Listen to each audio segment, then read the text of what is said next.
Hey everybody, it's Dante Hi. Starshine here. I'm here with Mahalo, who you might have Hi. seen in the live stream channelings if you watch them. He's been working with me about 2 years, we Yep. reckon.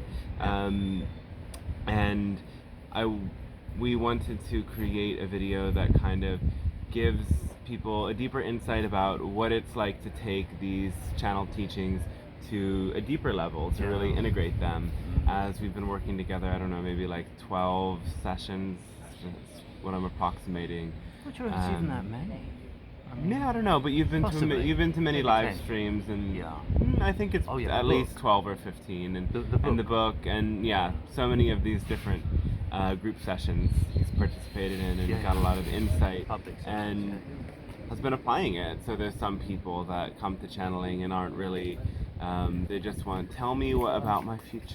Tell me about this. Tell me about that. I've got And a they get a bunion on my foot. vague answer that might be satisfactory in the moment, but this is a co-creation. So these beings are coming that we can raise our frequency to these higher octaves. And when you can actually do that, it makes a much bigger difference. And just wanted to talk a little bit about that today with Mahalo, who has gone on quite a journey. So where were you at when we began? What was your kind of feeling state? Because you claim that your whole personality has changed. I wouldn't use those words, but Okay. let's go back to your Yeah. question, which is what was happening kind of Yeah. the day that I Mhm. reached out to you and had my first private consultation. So I was in disaster. I was in big disaster. I was in big chaos. And it was the third time a similar pattern happened, and it was my worst fear of all my life came and kicked me. And I decided actually to approach it a different way. And Yeah. and you were kind of skeptical at first. Totally. You were like, who are these beings? How do they know? And we were talking a little bit just now. You're not even sure that they're who they claim they are. You see them in a different way. Don't tell Dante. But I mean, everyone has their own relationship with them anyway. So how did that skepticism dissolve? What was that process like? Because it was not long after that you were really palpably feeling their energy. Just even though our calls were getting intercepted and we could barely communicate, I felt that was very. Yeah, I was in Cambodia and you were in Guatemala, and we had a lot of 12-hour broken distance. Connections, Yeah. and it was very frustrating for you because it kept cutting out, and But it's beyond the words. There's an energy transmission. How I did you think learn to tap already into in the that? first one, Mhm. but certainly by the second one, it was clear that I was feeling the most abundant, loving love of my life during the moments when you're channeling. Yeah. That's got to be different for everybody. I'm sure that other people don't feel sure. that.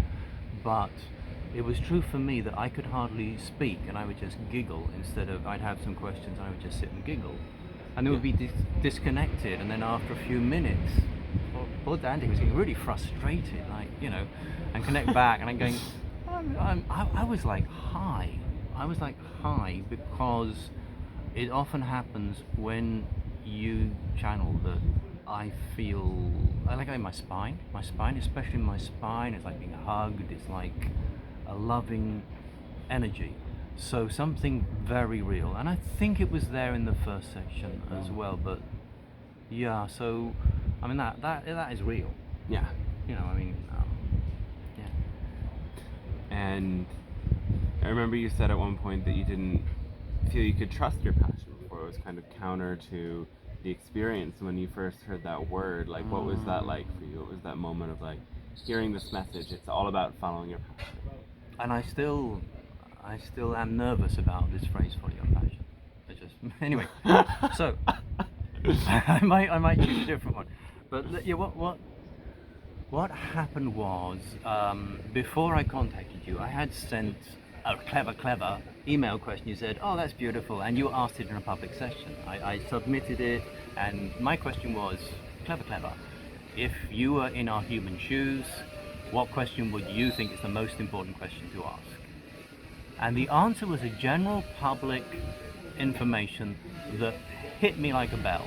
It went in me and like, no, and I couldn't do any more contact or see your videos for a couple of months. Wow. It was huge, and I later discovered this is a message that comes from other channelers. Yeah.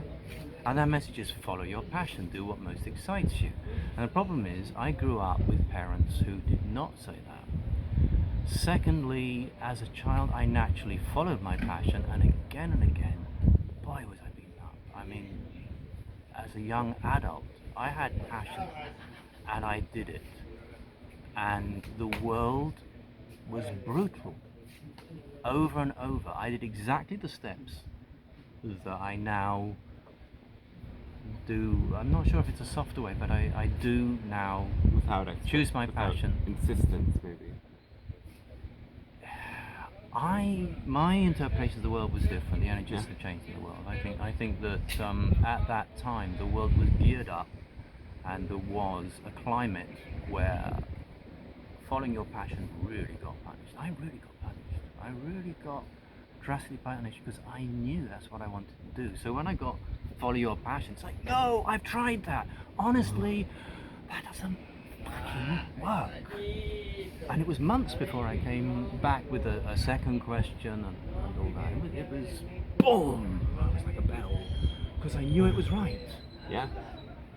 And yet, everything went, no! Yeah. It's quite strong.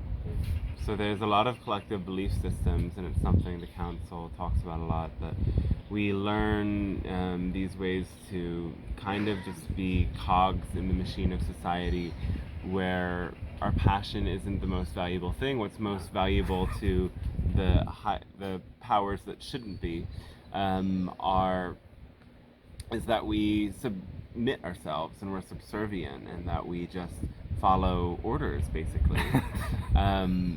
So the world is shifting out of that time, but we're making it happen. So the more that other people tap into their passion, the more that it inspires others. And I can just see the ripple effect from my own life. Doing this as my passion, how many other people start to hop on board. And you don't necessarily have to be a channel coach, guide, whatever, shaman, this kind of person to let your passion be this radiant inspiration that lets others start to do the same thing. Yeah. Though in a personal way, we all have that process of encountering, like I have this resistance, I have this, like I know this is right for me, I know my heart wants it, but all of these things that could go wrong, all of these things that other people might think, all of this potential loss or potential suffering that might come from it. Often it's just repeats of past experiences that we've had, or what we've learned. Yes. But to go beyond it is one of the biggest healings. And even, I experienced some of the deepest healing doing things of this nature, where at first I was afraid to channel, even though I was hearing these voices inside my head and feeling this energy coming through in my meditation and my energy work. It was like, but channeling it, speaking it out loud, being one of those people, it's kind of weird. But every time going against that fear and listening to the higher calling inside, there's a tremendous healing, and it gets easier and easier. And you went from really wanting to create music and art and feeling like, but who is receiving this, to now you've come to Mexico. You've been in Mexico with me you've been here for 2 months. I wasn't here the whole time, but now there's tons of people coming to your shows, loving them, praising you. Yeah. A gig every day of the week. Yeah.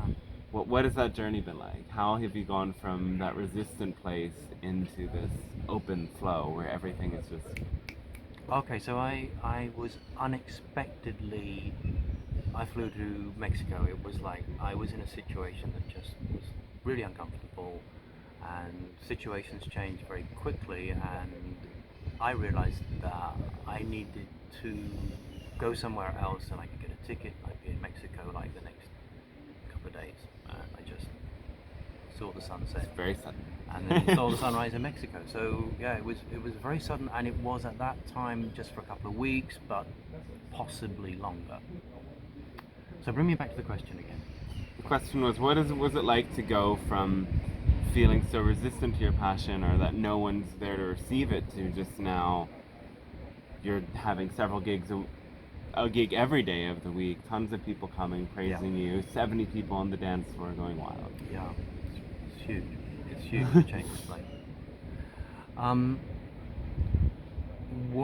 What was different is the moment I got to Mexico, I was very clear that I mean, you were in Mexico, and I hoped to meet you, but I didn't want to kind of be you. I mean, people must turn up. You say, no, don't meet me. Anyway, I knew that I was embodying the advice. I knew that, and that meant, okay, what's my passion? I love to play music. I love to play piano. I mean, I could get a guitar, put it on my back. It's not quite me, and there's 100 others, especially here. So in Mexico City, I thought, does it exist a piano that's like 4 kilos, professional quality, 200 American dollars? It exists. It's a new model. I got it. And when I got to Zipolite with this crazy piano box on my flight, I realized, I would have before got to Zipolite and thought, why didn't I do that? That was my life, I didn't do, and look at me, I wish I had. But I realized that this time, I did it, and it felt like I'm throwing money in the toilet, because what am I doing with a piano? I'm sitting in my private room, disconnecting from everybody, and no one's interested. And it all transformed. And now, like you say, I mean, recently there was a gig, and there were 70 people, and I just got them. And I'm a different age group, and I connected very well to a younger age group. They were all in a particular, like 30-year-olds and wanting to party. And it was amazing for me to find the connection and find, I do kind of old style rock, but enough people wanted that, the whole room just... It's a huge, huge transformation for me. It's a miracle. It's amazing. And you feel that same energy when you're playing music as sometimes comes through in the channeling. Yeah, I feel my own amazing energy. I do feel high when I play music. I feel it, and I didn't come here to make money. I came here to spend money on my passion, which meant I bought the piano, and I didn't say, give me money. Okay, later on people came to me and said, I would like to give you money, would you mind playing the piano? That did happen. But to start with, I'm doing this for me. I'm not asking for anybody else.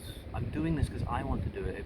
If people want to listen, I'll be in a place where they can listen, and I'm careful not to push it on people who don't want it. So very much, please, can I do this for me? Absolutely. Yeah. Absolutely, please do. And I was playing every day, sometimes twice a day. Yeah. Because the cafe just here said, can you come 11 o'clock every morning? I said, that's a surprise. I wasn't expecting you to say 11 o'clock in the morning, but... Oh no, it was 9:30 in the morning. 9:30? It was 9:30 in the morning, yes. Wow.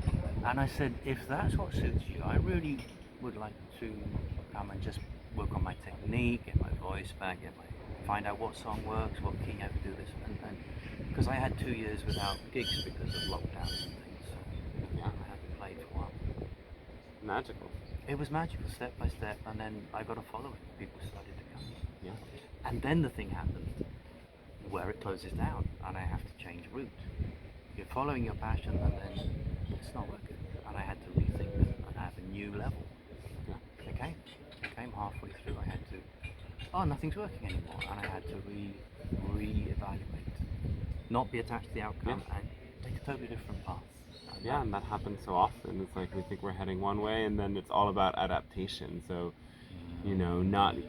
that's why it's all about the here and now, because the past, the future are illusions, and so often we try to keep alive a story that we told ourselves in the past that was only relevant in that now.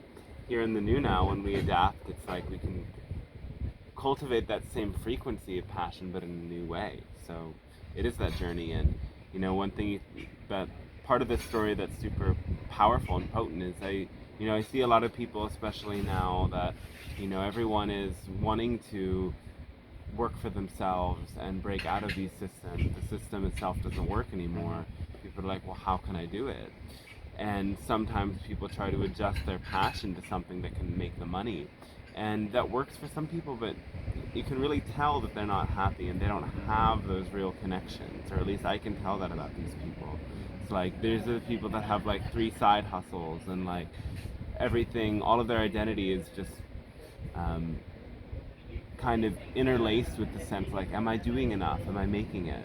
But when you actually do what you love to do, and it carries you and you get better at it just through that natural formula of adapting and adapting, then people will want to support you for it because it will be so valuable to them, because it's so valuable to you, that they can't help but offer that. And at first you were like, oh, I don't want to take tips. Like, what am I doing here in this place? Oh, taking absolutely, tips? yes. I started, I said, no, I'm not taking tips. And people said, for God's sake, where's your hat? Put it on the table. And I was a bit embarrassed about that. I'm doing this not for money, you know. And then, okay, I'll put the hat, and people say, well, thank you so much, because I really, and it's like, okay, I could, yeah, I accept, thank you, that's nice, though. Good. Yeah. So you have to kind of work to like own that worth and be like, yeah, like I can have this, I can take it too. You recently channeled about being worthy. Yeah. It's a very, very good channel, and it is a little bit of the journey I've made here, you know, finding you are worthy, and that unworthiness is a delusion. Yeah. That you've channeled recently, it's on your channel, it's fantastic. Yeah, I think the channel is the session is called You Are Value. That's it. You are You Are value. Value. That's the one. You are value. So check that out, and this goes really deep into these themes of how we can really recognize the system convinced us that we don't have value, so that we would generate false value through actions that don't really inspire us. And the radical, it's not even that radical, but the revolutionary change is that we bring love to ourselves, and we let that love that's within us guide us to what's actually going to make the biggest impact for ourselves and for others. And there is no more the separation, because all is one. So if it fills you with love, that love is meant for so many other people too. Anyway. But particular people. This is something I learned. Particular people. It's not for everybody. You are not for. I'm not for everybody. You know, No. there's people say, look. Somebody shot at whiskey, not everyone's tea. Yeah, so you find the right place. You know, I found the right cafe where the kind of people came who were interested. Do you see what I mean? Mm-hmm. The place was a place which had people who were very creative, artistic, musical. People would pick up guitar there. So I fitted in. I was already in resonance, as I think you might say. I was ready. You know, it's not that I went and knocked on the wrong door. Yeah, because before it was such a struggle with the people that didn't get your ideas, didn't understand the importance of your expression, and even kind of criticized or devalued your creative expression. Oh God, yes. Oh God, yes. I mean, I'm very clear that it's a small audience. Yeah. When you find what you're passionate about, you find a lot of people who say no, thank you, and that's a very key part of it. Is to find that's great, and I have my passion, and it's not for you, and be patient. That people will find you. So that's it. I've experienced a lot of distress and dissatisfaction trying to correct rejection, trying to make things kind of palatable for people that it wasn't for. So this no insisting on an expectation is also when we can just see, oh, this person doesn't want that, this person rejects that, this person's uncomfortable with that. That is a great sign. Thank you, universe, that shows me that this co-creation can't happen. No matter what my fantasy is about this, or what past moment made me think that this should continue, this isn't it. And I do see a lot of people online who get really caught in these loops about my wife, my partner, my kids, my parents, my old friend. It's like, well, if they don't get where you're going, don't take them with you. You're going to be miserable trying to take someone on this trip that they don't want to be on. And you're not going to be able to enjoy it and experience all of what it is.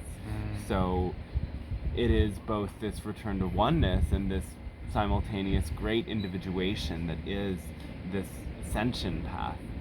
Some people term it, and I'm not even the biggest fan of that word. I use it because people understand it and it resonates with what their intention is. But I won't even talk about that in this video. Anyway. But there is something I'd like to mention, is that if you are still trying to persuade the person who is kind of rejecting you, you are blocking the real treasure, the person who comes after them. Yeah. Unless you let go of the person and accept, no, that the next person's queuing up. And that is hard for us. That is hard for us to believe that we think this is the perfect person. How can a more perfect person exist? And you have to let go, because yes, the ideal, you're blocking the real person coming that will give you the energy. That's what I found. That's the real magic. So are you happy or not? Let me think. What do you think? What do you think? Doctor, what do you think? I don't know. It's all in you. I have to think about it. It'll take me some time. Can I get back to you on that? I'll send you an email when I've worked it out. Well, tell them what you've told me. What have I told you? I can't remember now. I don't know. You've said many things. Oh, You're just God. beaming like everything's. You just come in these ecstatic Today. states sometimes. Like, thank you. I don't know how this would have been possible. Today somebody had kind of stopped wanting to see me, and I went to them and said, look, I'm about to do some real projects. I realized that the projects in my mind could be like, I need investment, could be a lot of money, and I'm going to find these people. Please, can I ask you, what happened that you didn't feel so comfortable with me anymore? Was it I get too enthusiastic or whatever it is? And he said, listen, I don't believe that you're as happy as you make out. He said, every time I see you, how are you? Oh, blissful and fantastic. Oh my God, this amazing happened. And he said, I just didn't like that. It got too much. So as the wise elders said yesterday, because I had a consultation yesterday, he said, I'm in a safe creative space here in Zippolita. This is a magical place. I'm going back to a different world, and it's not for me to be hemorrhaging, wow, I'm happy. Some people are not really wanting you to be happy in their face. And this particular person is the happiest guy I've ever met. He taught me to smile and be happy, because he's the happiest person I met, and I just love being with him because he's always happy. And I took his example and decided I'm going to be as happy as him. And he finally said, you got too happy. Couldn't you once have come and said, oh God, I feel shit. And I've had a lifetime of shit. You would not want to know my life. I don't want to go there. I've had, no, let's not go there. I've had decade after decade where I have been unable, I've never said, I'm happy. I've never done this, how are you? Better than ever. I think, fuck you. When Americans, they have this, I'm better than, never been better. I've had, get out of my face, because I've had bad times. So this is where I'm going. I'm gonna be curbing my enthusiasm. I'm gonna be staying inside a little wall where I don't tell people that I feel great. And it started now. You asked me, and I said, what do you think? It's already started. It's already started.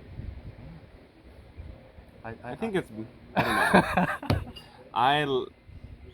But that's the magic of being here, is that you can be just happy as can be all the time, and people like it. All right, I'll tell people. All right, now don't tell anyone. This is a secret. I've had cosmic levels of transformation here. It sounds stupid. Why should I talk about it? It sounds stupid. It sounds like a fucking face on what is it, YouTube or something? No, I can't go there, because random people will watch this and they'll just go, yeah, right. No, I can't. The following is pretty cosmic. Okay, but the people who get it will get it. They don't need my words. And the people, I hope this reaches people who step into what you're doing. Yeah. Because this guy, is amazing.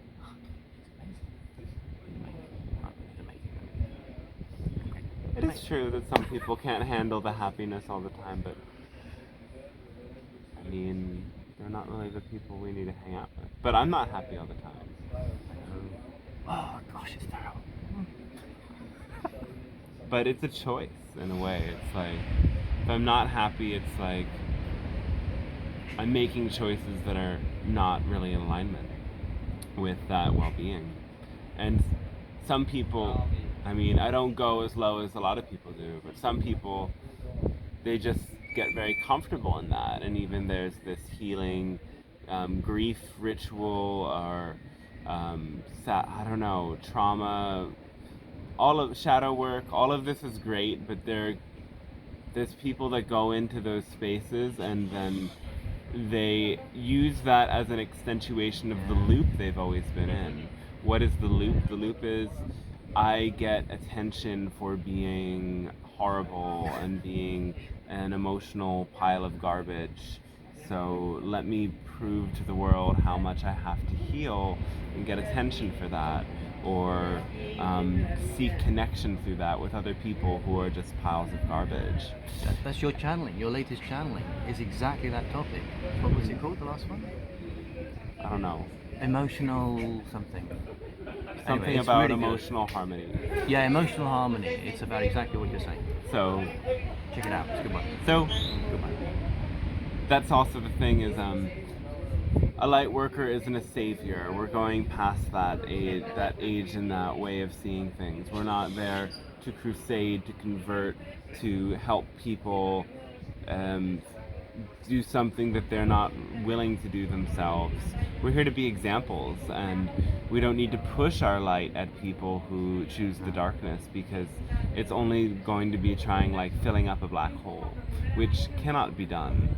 So you shine like the light of the sun, but one day the sun will also become a black hole, but through that black hole there's a portal to a parallel reality, and in that parallel reality we are God and all is one. And that is the truth of the here and now, but we only experience glimmers of it in this delusion of physical time and space. But we can also wake up beyond it and experience it within our hearts. And it's joy, it's light, it's bliss, it's ever present. And if they aren't ready for it, then it's not a gift for them. It's not a gift for us to share it with them. Are you channeling? Always. I think that's a good one. Anything more you'd like to add? I love you all. No, I feel very complete, and I'd like to thank you for changing my life, giving me my life. The transformation is amazing, unexpected, and I would love for other people to have a wonderful life, a wonderful transformation. I want the planet to heal. It's a broken planet, and that's something I feel very much a part of, the healing that's to come. Yeah. We're making the healing of the planet happen. Yeah. It starts within ourselves. Yeah. You can't save anyone. You can only follow your joy. So if this calls to you and you want to dive deeper, I do offer private sessions and programs over a longer piece of time at discounts. If you really want to do the deep full work, that is available. I suggest that. And also the channeling course should start in a week from the time this video gets uploaded. So reach out to me, DanteStarshine.com, and I'll be happy to hear from you. And this is my beautiful friend Mahalo, and you can connect with him where? I'm gonna be. I need some web. I have the website MikeMahalo.com. That's gonna be. At the moment, it's dead. So once I find some help, I think that's going to be the place, and I'm going to activate the Mike at MikeMahalo.com as an email, but it might not work yet. I've got to get some technical advice there. Alright, so that's what we've got for now. Thanks so much for watching, and have a brilliant, beautiful, blessed day, and we'll catch you next time. Ciao for now.